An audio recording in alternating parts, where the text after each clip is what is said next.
আমলকির আচার বানানো হবে, তার জন্য আমলকিটাকে প্রথমে ভালো করে পরিষ্কার করে জল দিয়ে ধুয়ে একটু ভাপিয়ে নিয়েছি।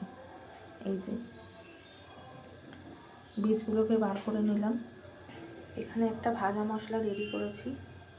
এর মধ্যে আছে 5 ফোড়ন, গোটা ধনে, গোটা জিরে আর কয়েকটা গোলমরিচ। যে যেরকম ঝাল খাবে সেরকম দেবে। আমি শুকনো লঙ্কাটা ব্যবহার করিনি, তোমরা ঝাল খেলে শুকনো লঙ্কাটা দিতে পারো। যেহেতু এটা আচার হবে সেই জন্য এর মধ্যে জল ব্যবহার করা যাবে না, তাহলে বেশি দিন এটা স্টে করানো যাবে না, নষ্ট হয়ে যাবে। সেই কারণে আমি এই যে মাস্টার্ড পাউডার, সর্ষে গুঁড়ো, সেটা আমি ভিনিগার দিয়ে ভিজিয়েছি।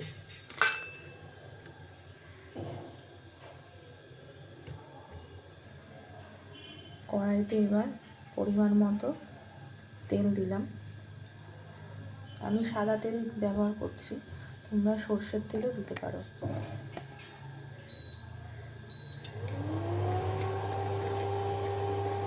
ফোড়নের জন্য শুধু একটা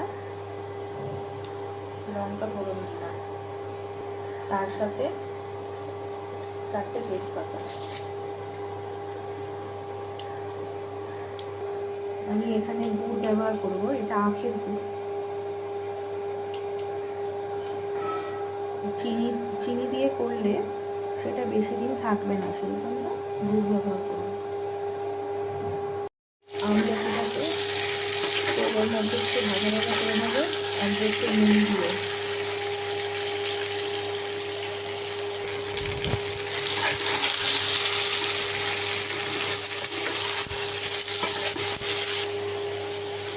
এবার দুধটা এখানে দেবো।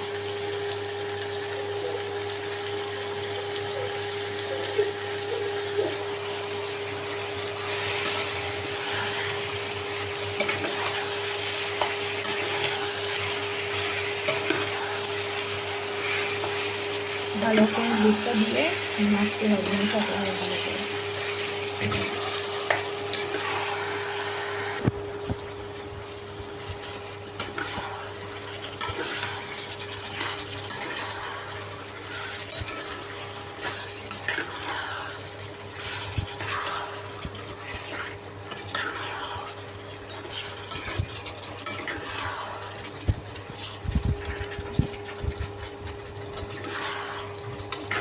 গুড়ের জলটা যাতে শুকিয়ে যায়,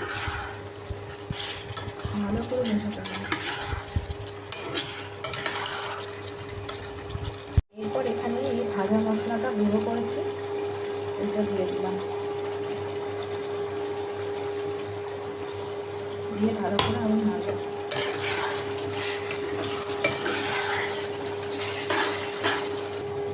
আপনারা টক খেতে চাইলে পাকা পেঁপে জলের মধ্যে দিলে সেই কাঁচটাও দিয়ে যাবে। আমি এটা ব্যবহার করিনি, যেহেতু বাচ্চা খাবে তো মিষ্টি আচার বানাচ্ছি।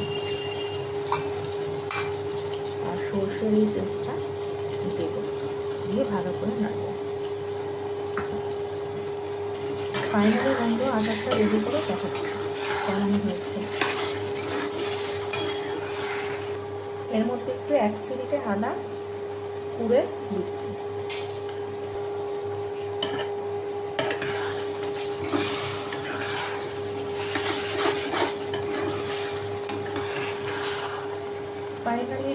Finally ready.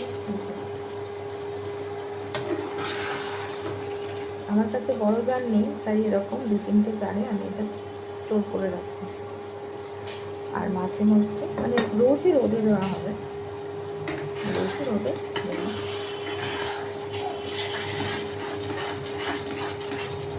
তাহলে তোমরা বন্ধুরা জানিও কেমন হয়েছে এই আচার।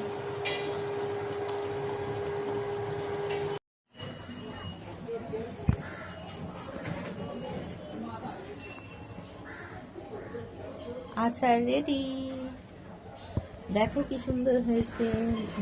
বাচ্চা থেকে বড় সবাই এটা খেতে পারে। এই ঠান্ডার সিজনে সর্দি কাশিও হবে না।